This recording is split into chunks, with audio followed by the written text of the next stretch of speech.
కొంతమంది అమ్మాయిలు కాలేజీకి నడుచుకుంటూ వెళ్తూ ఉండగా ఒక పాము అకస్మాత్తుగా వచ్చి ఒక అమ్మాయిని కరుస్తుంది.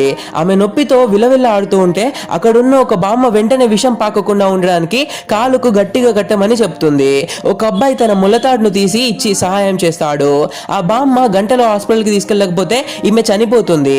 కానీ ఇక్కడ నుండి హాస్పిటల్ 6 మైళ్ళ దూరం ఉందని చెప్తుంది. అక్కడున్న అబ్బాయిలు సహాయం చేయడానికి ముందుకొస్తే వేరే కులం వాళ్ళు మిమ్మల్ని తాకనివ్వరు అని ఆ అమ్మాయి ఫ్రెండ్స్ అంటారు.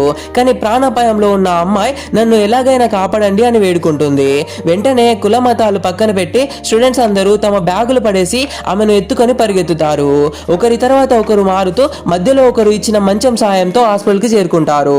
డాక్టర్లు సకాలంలో చికిత్స అందించి ఆమె ప్రాణాలు కాపాడుతారు.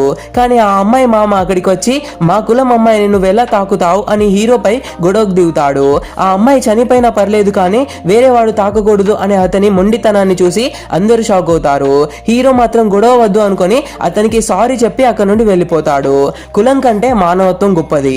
ప్రాణం కాపాడడం కంటే పెద్ద ధర్మం మరొకటి లేదు.